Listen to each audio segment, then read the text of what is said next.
Have you ever reached the end of a workday and felt completely, utterly, emotionally bankrupt? You know the exact feeling. Your inbox is overflowing. Your team is stressed about the economy. The news is a constant, overwhelming stream of global chaos.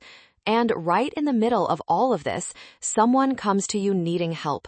A colleague is struggling with a project, or a client is venting their frustrations. You want to care. You know you should care. As ambitious professionals, we are constantly told that empathy is the ultimate leadership superpower. We are told to connect with our teams, understand our clients, and feel their pain.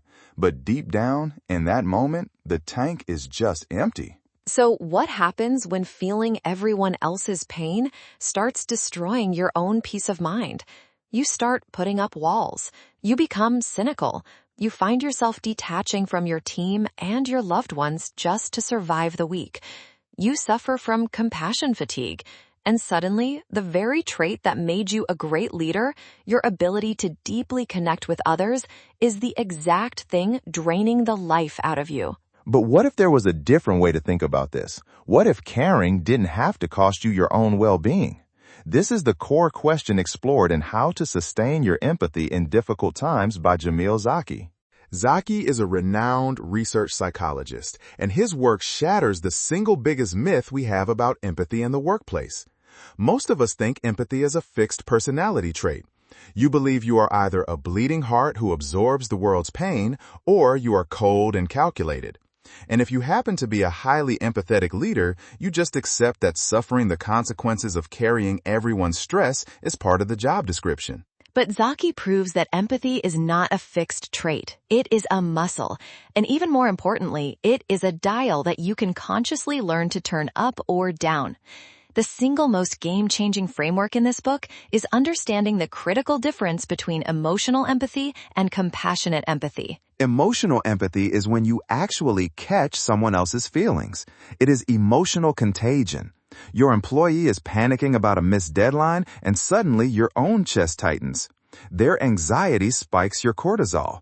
You are jumping into the drowning pool right alongside them. Compassionate empathy is entirely different.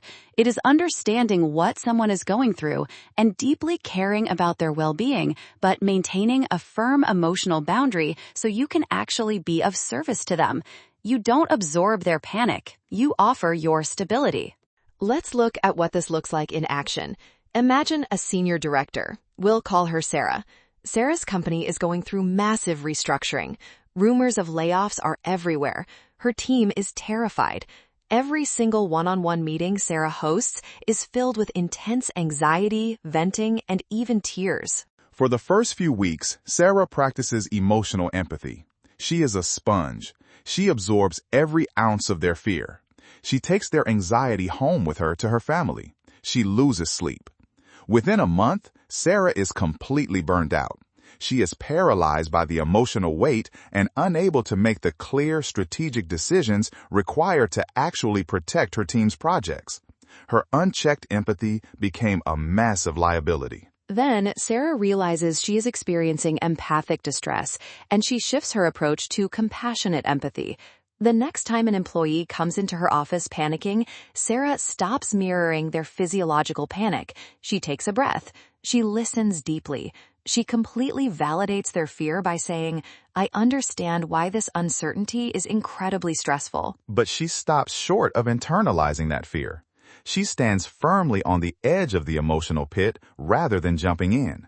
This subtle but profound cognitive shift allows Sarah's brain to move out of the threat response and into problem-solving mode. She can finally be a rock for her team precisely because she refuses to be crushed by their weight. Zaki shows us that sustainable empathy requires boundaries. You do not help a drowning person by drowning next to them. You help them by staying firmly on the boat, keeping your balance, and throwing them a lifeline. Empathy isn't about suffering together. It's about supporting effectively. Now, this core idea is a game changer, but it's just the starting point. Knowing you need to switch to compassionate empathy is one thing. Actually retraining your nervous system to do it in the heat of a stressful moment is another. Exactly. In the full 18-minute premium deep dive, we break down Zaki's specific actionable techniques. We explore the Empathy Gym, a daily practice designed to strengthen your compassionate empathy muscle so it's completely automatic when a crisis hits. We also break down the 4-step framework for setting rigid emotional boundaries during high-stress conversations.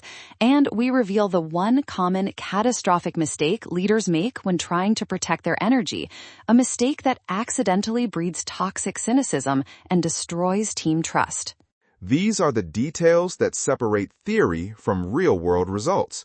If you want to master the art of sustainable connection, protect your mental health, and become the resilient, grounded leader your team actually needs, you cannot miss this full summary. Head over to our premium feed right now to unlock the complete deep dive of how to sustain your empathy in difficult times. We will see you there.